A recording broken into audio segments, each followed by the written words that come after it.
Ever get totally lost down some research rabbit hole? Like you suddenly got to know everything about, I don't know, like how glass is made or the history of the electric guitar. Oh, yeah, totally. That's kind of for us today.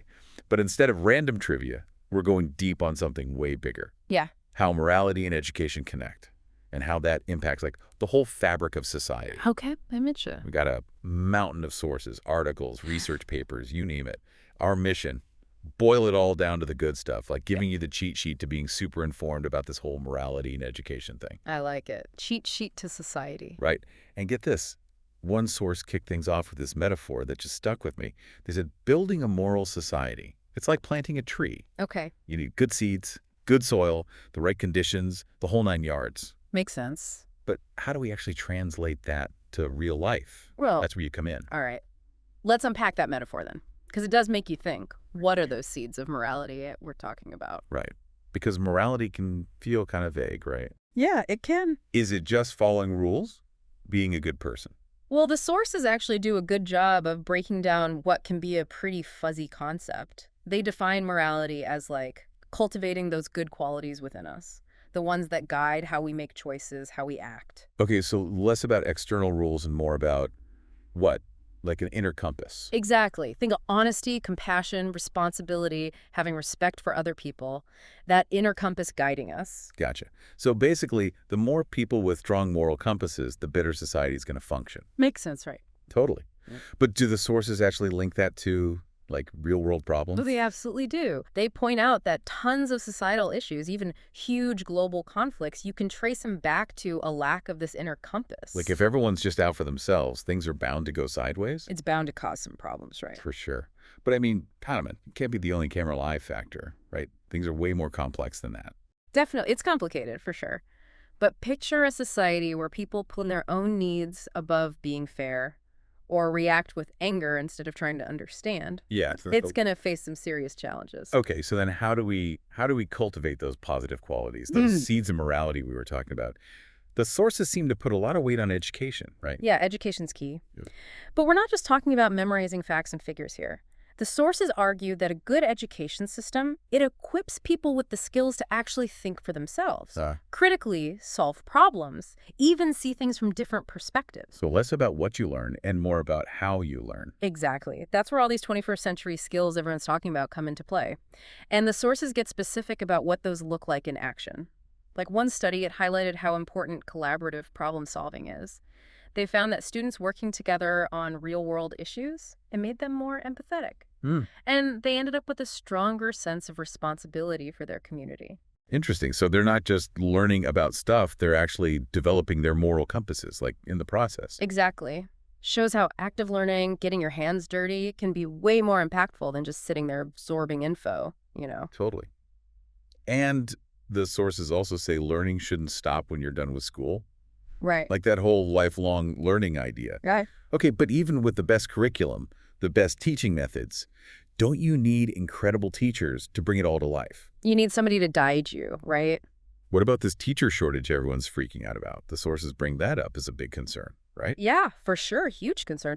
They make the point that skilled, passionate teachers, they're absolutely vital. I mean, they don't just teach. They inspire a love of learning. Totally. And they adapt to different students' needs, you know? So everyone's getting what they need. They help nurture well-rounded people. Yeah, one source made this analogy. It was so good. Compared teachers to gardeners. Remember that? Yeah, I remember that one. Like you need good seeds to start with. It's perfect. Meaning capable people who are actually drawn to teaching. Yeah, you need people who want to be there. And then you need that fertile soil, so a supportive work environment with decent resources.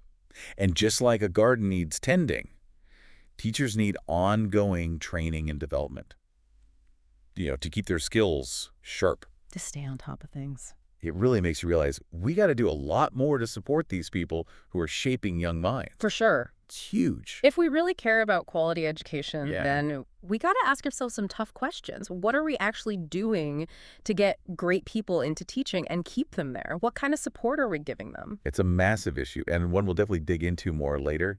But the sources also make it clear it's not just on schools. Right? Yeah. Parents have a huge role in this whole morality thing, too. Big time. It all starts at home. One source even said, a child's first classroom is the home. Yeah, that's good.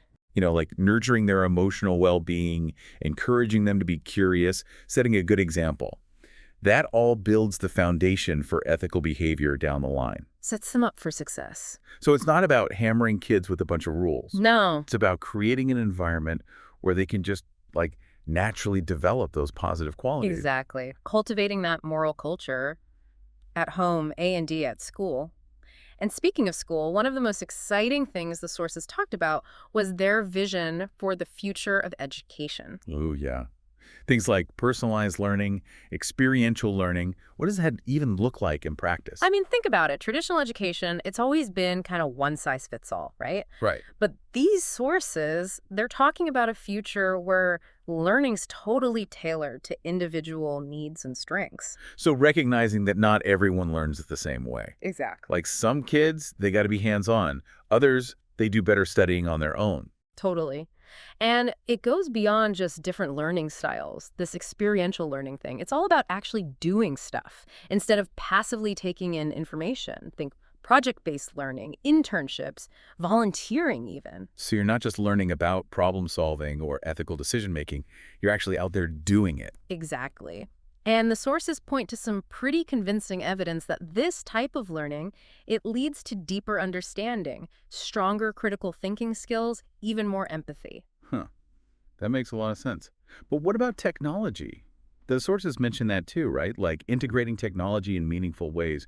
What's that going to look like in the future? That's where it gets really interesting. We're talking about using the power of tech to personalize those learning experiences even more, Okay. to give everyone access to a wider range of educational stuff, and connect students with experts and mentors all over the world. It's like tech can break down all kinds of barriers if we use it right. Exactly. Imagine virtual reality field trips.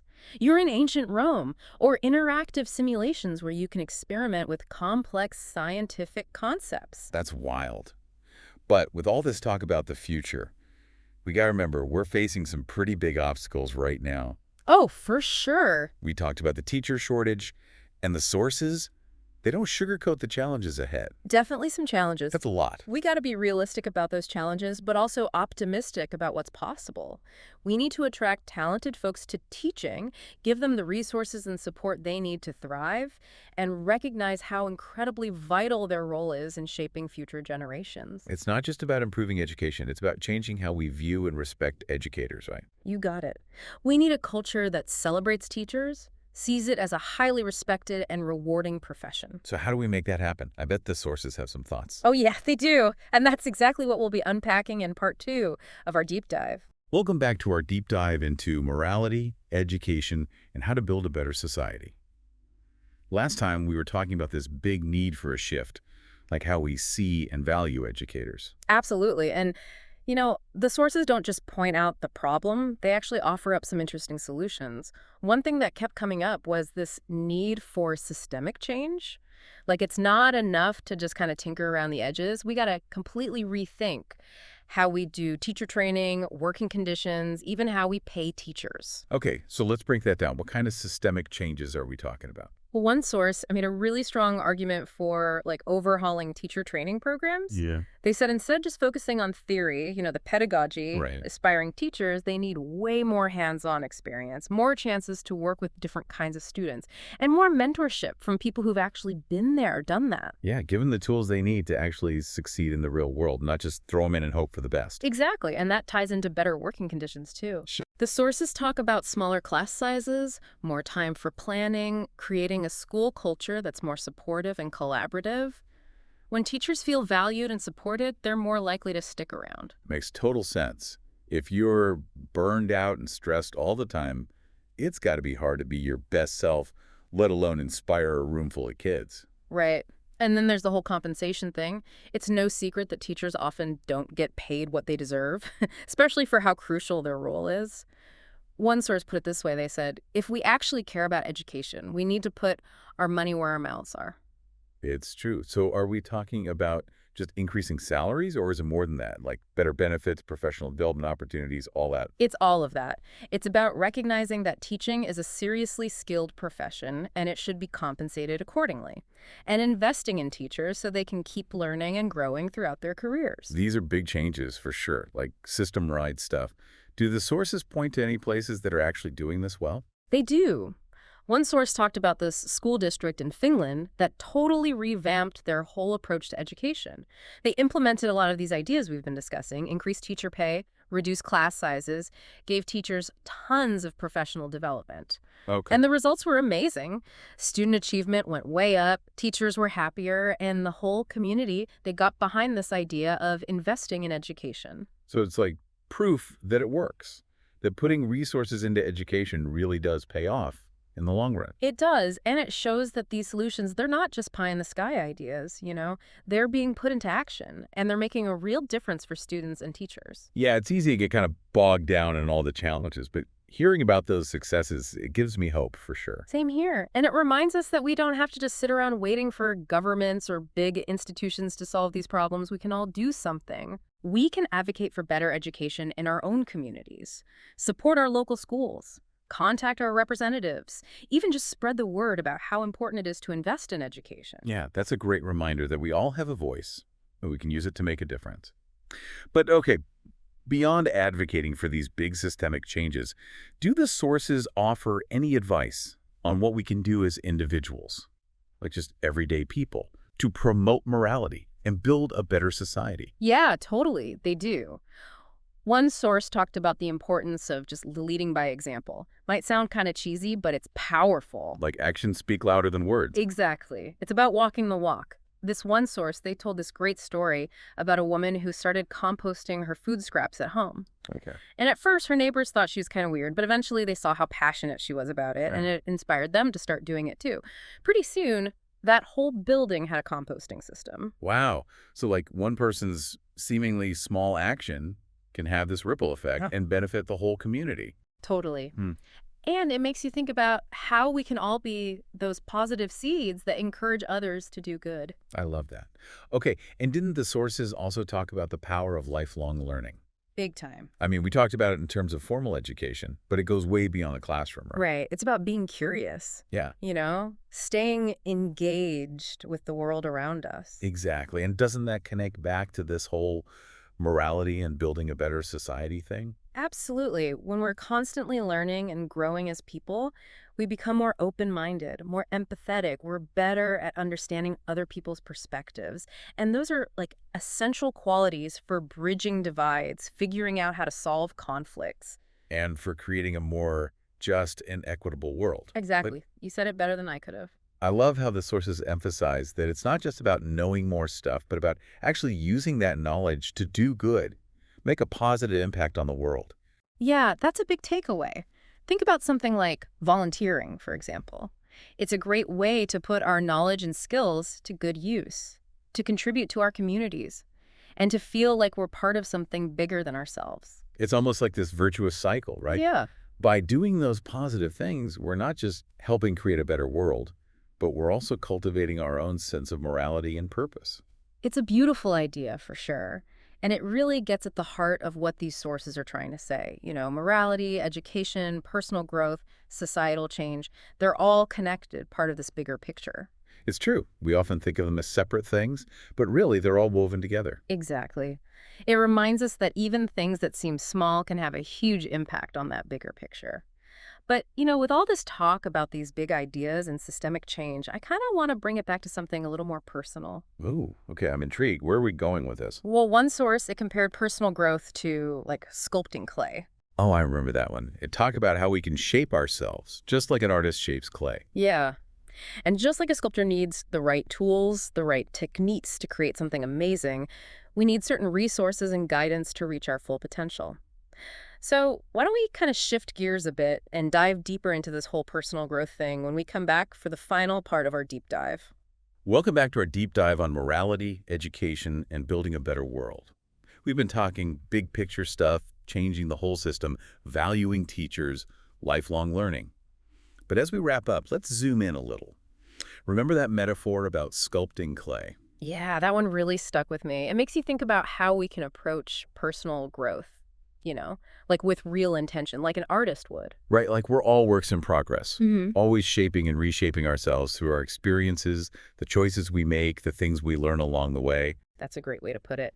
And that source, it also talked about how important it is to have the right tools for that sculpting process. Like, just like a sculptor needs chisels and all that, we need access to good information, mentorship, a supportive community. So it's not enough to just, like, want to grow. Yeah. You need the right environment to make it happen. Totally.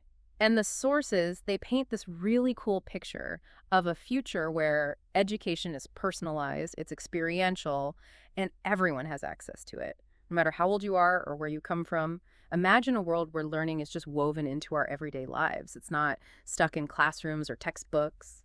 I mean, that sounds amazing. But how do we actually get there from here? Didn't the sources also talk about some pretty big obstacles? Oh, yeah, definitely. Some we've already touched on, like not having enough qualified teachers, the need to like completely change our education systems. But they also had some practical advice on how to deal with those obstacles and create positive change. Okay, I'm listening. What kind of practical advice? Well, one thing they suggested was to start small. Might sound simple, but it can be really powerful. Instead of trying to change everything all at once, just pick one area where you can make a difference. Maybe it's volunteering at a school near you, or mentoring a young person, or even just having more thoughtful conversations with people who see things differently than you do. Like creating that ripple effect. Right. One small action leading to bigger changes over time. Exactly. And another thing that stood out to me was to focus on what you're good at. Yeah. What are you passionate about? How can you use those things to contribute to something bigger? That's such a good point. It's so easy to get caught up in like what we're not good at or what we think we should be doing. But you're saying embrace what makes you unique. Use it to make the world better. That's it. And don't underestimate the power of just being kind, being compassionate, being understanding. Those things, they spread. When you model that kind of behavior, it inspires other people to do the same. Yeah, and it all comes back to that idea we talked about before, right? That personal virtue, it's the foundation for a better society. We can't just wait around for someone else to fix things. We got to start with ourselves. You got it. And here's one last thing to think about. If we really believe that morality and education are so important for a thriving society, what are WE personally doing to support that? Are we learning and growing ourselves? Are we supporting good education in our communities? Those are questions worth asking ourselves, I think. I love that. Yeah. It's like a challenge, to put all this into action, to really live out what we've been discussing. For sure. And remember, even small actions, when a lot of people do them, can have a huge impact on the world. That's so true. And I think it's the perfect note to end on. Thanks for joining us on this journey exploring morality, education, and the future we're all creating together. We hope you learned something, felt inspired, and are ready to take action in your own way.